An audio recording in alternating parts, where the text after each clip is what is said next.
It's a tricky start always here at Hockenheim, and the German crowd is on the edge of its seats as the lights go on. 5 sets of lights, any moment now, and it's go!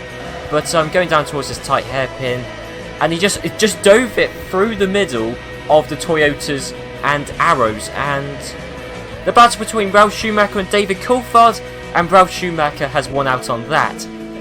Although, actually, 2 cars have, that is Sarlo and Trulli, who, as sloppily as you like, have got back past Montoya, so he's going to have to repass them going into the second corner, later on the brakes, and I'm sure that was what did it. A little bit tentative to make the move, but he did make it regardless. That's Alan McNish with an engine failure. Kimi Räikkönen, you had to interrupt that. He's gone off with an engine failure. But we missed that actually, but thank you Räikkönen. Ralf Schumacher though, regardless, is leading the German Grand Prix. We got Coulthard trying to get into second place. Ain't gonna work just yet, but he's caught up surprisingly quickly. Montoya to try and get past Massa really late on the brakes there. That is one trait we have seen from Montoya this series so far. The final right-hander, and Ralf Schumacher, he's going to win the German Grand Prix, his home race and BMW's home race. De La Rosa is just about going to hold second, yes he will, from David Coulthard in third and Rubens Barrichello in fourth. Welcome to the tight and twisty Hungaroring, venue for round 13 of the 2002 FIA Formula One World Championship, the Hungarian Grand Prix. Everyone will remember that it was here last year that Michael Schumacher clinched his second successive and overall 4th Formula One World Championship, and Rubens Barrichello secured the Constructors' Trophy for Ferrari with a fine drive to second. This race doesn't always produce the most spectacular action, but the nature of the layout means that teams are chasing optimum downforce to enable their drivers to navigate the course as best as possible. It's been a long drawn-out process, this Arrows saga, and what do you think, Martin? Do you think we'll see him again? I spoke to Tom Walkinshaw a few minutes ago, obviously not here at the circuit this weekend, but I gave him a call and said, what's happening, is it curtains for the team? He said absolutely not, there are 3 people still interested in purchasing, they've made bids, he's hoping it's going to happen soon, and I believe the fact that the only way the team can be excluded from the championship are if they're insolvent, which they've demonstrated they're not. So my understanding is that this is a temporary glitch at this stage, and that there can still be a future for the Arrows team, which is very good news. Yeah, Jung apparently has been sent off to a qualifying school. Now, I don't know where that is. I've never been able to find it. But the story goes that he's been released and they're going to teach him how to qualify a little bit better. And in the meantime, young Davidson's jumped in the car and done a fantastic job. He's only ended up 1/10 of a second slower than Mark, and he's actually spent no time in the car at all, so very impressive. Right then guys, here we are for part 13 in my Formula 1 2002 reverse grid race series on the grid for the Hungarian Grand Prix. And as you can see, the game says Alex Young is on pole position, but as you will have seen just earlier on this video, and you will have seen in the past couple of episodes, I gave you guys a straw poll to decide whether I should follow the real life driver changes. You guys said I should, so while the game says Alex Young is on pole position, it's actually Anthony Davidson. I mean, Anthony Davidson in qualifying in his first race, I believe his first Formula 1 race actually, was only half a second behind Mark Webber, so he did pretty well and better than Alex Young did for the most part. So yeah, so that's Anthony Davidson on the front of the grid. That's how I'll be referring to him as, but yeah, that's only because Alex Young went off to qualifying training because he was just that great of a driver. Below that, it's both Toyotas, both Jaguars. Takuma Sato quite high up, so he could score some points, but he's been in this situation before, so have both BARs, but neither of those 3 have ever scored points, well, this season so far anyway. There's both McLarens starting higher up than usual, you know, ahead of the Saubers and Renaults, which they often battle with, so they could very well do something. And then Fisichella qualified 5th. That is really good. I mean, if there's something I've noticed is that Fisichella on a few occasions in the 2002 season qualified exceptionally well, and this was the best one, I believe. I think this was his best qualifying all year.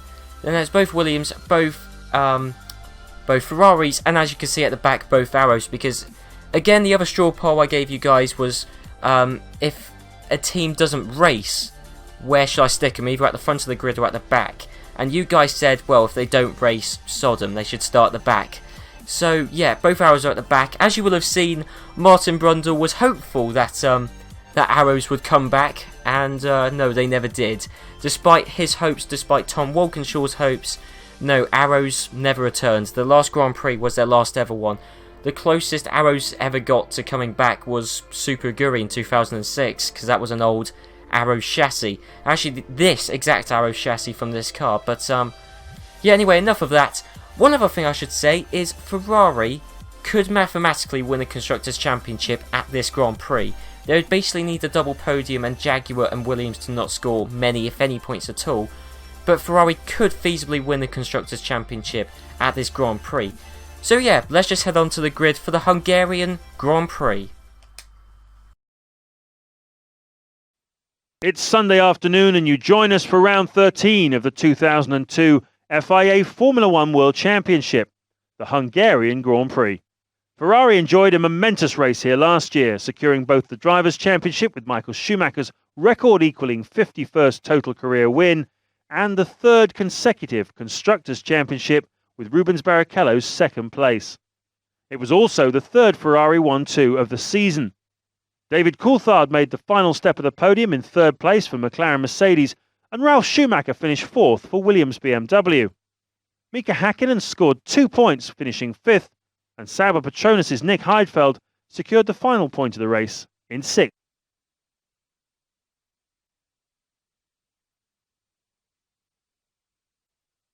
This is the last time the drivers will be able to draw a breath for about the next hour and a half. It's going to be very physical. It's going to be very tough here at the Hungaroring. And every moment now we are going to be racing. And it's go. Everybody away. It's a very narrow straight here as they rush down towards turn one. Downhill, that right-hander. Who's going to get into it first? Who's attacking?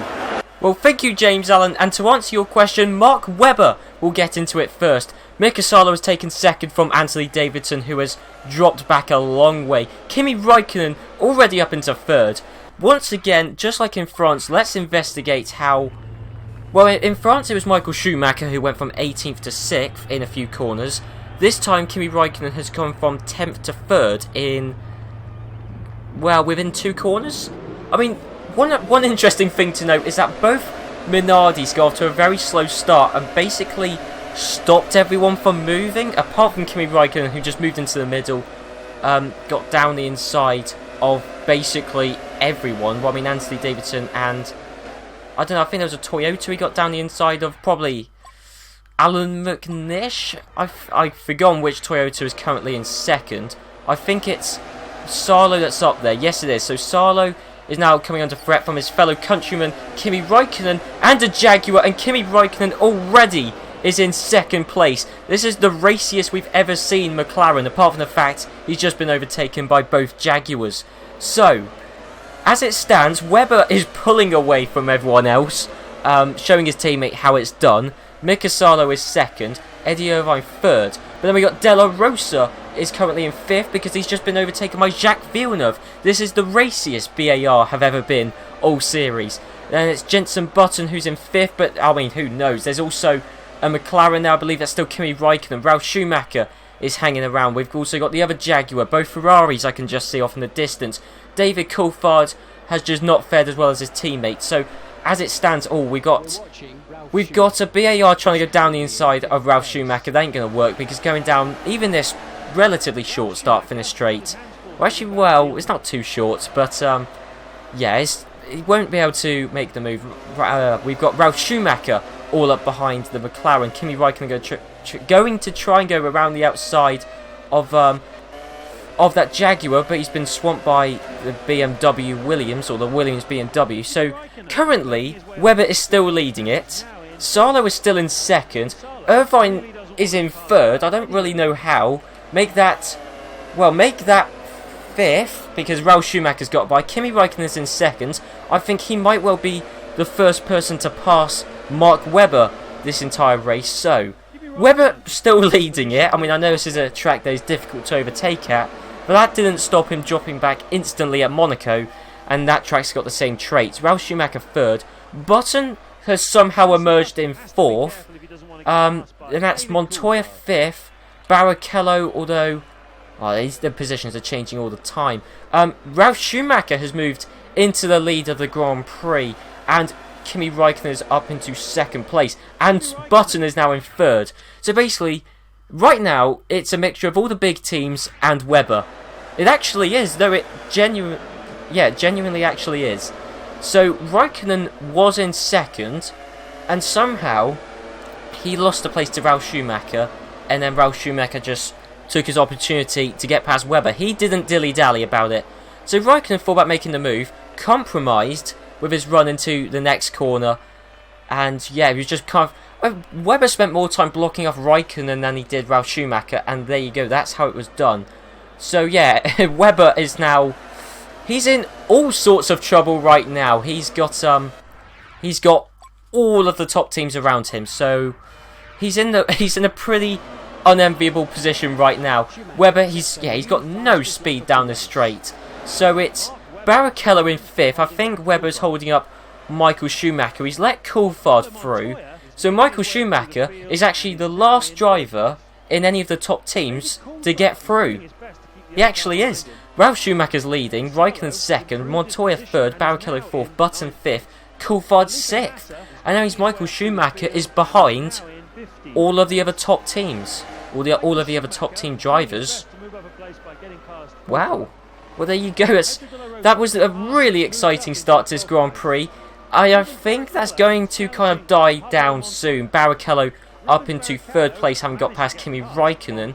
There's no way the Williams is going to be able to reclaim the position, because the Williams straight line speed is its friend. Downforce, not so much really, because basically the thing that's carrying that Williams in this season is the engine. I mean, the aerodynamics and the chassis of the car is okay, but compared to the Ferrari, no.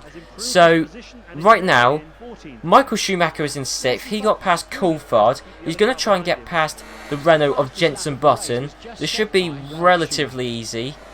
Yep, and it is for him. So Schumacher's in 5th, Montoya 4th, Barrichello 3rd, Raikkonen in 2nd.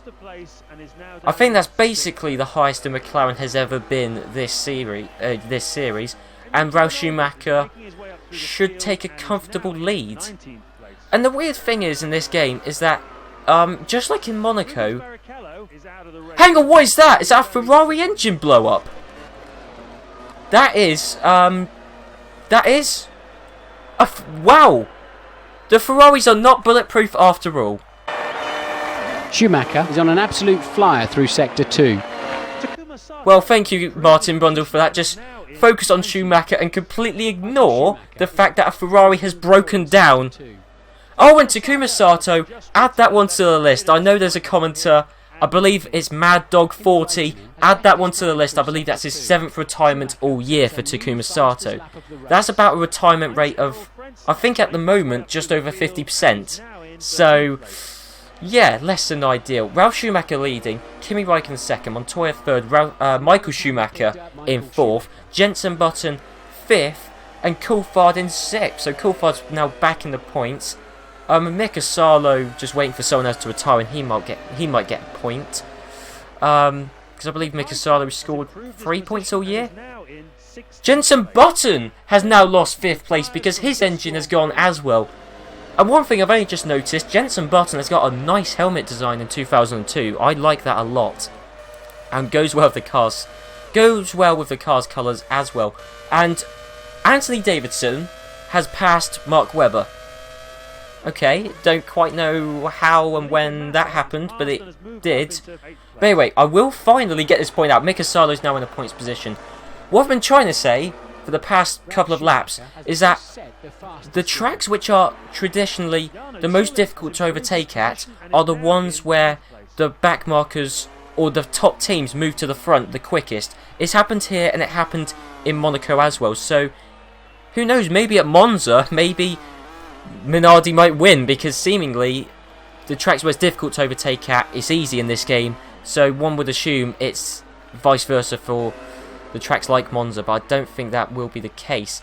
Everyone's closing down on Kimi Raikkonen. Well, I say everyone. His teammate isn't, neither is Mika Salo, to be honest.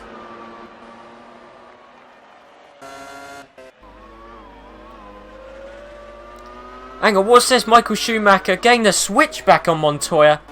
Yes, he... Oh no, Montoya's got the inside line.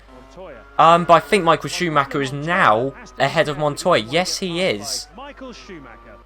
Although they're still side by side. It's difficult to tell from the onboards, actually. No, Montoya, no, he has lost a place. They were side by side for several corners, I believe.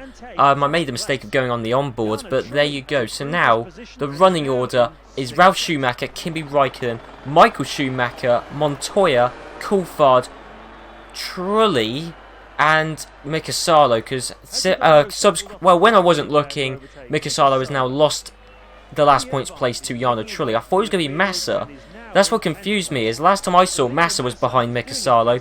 Trulli appeared out of nowhere to snatch 6th place. What about Massa? Is he going to get past Salo? I don't really know why I'm watching this, because this is purely for pride at this point. It's not for points. And in fact, no, because that is the Jaguar of Della Rosa that has got by. In fact, what has happened to Jaguar this race? They were...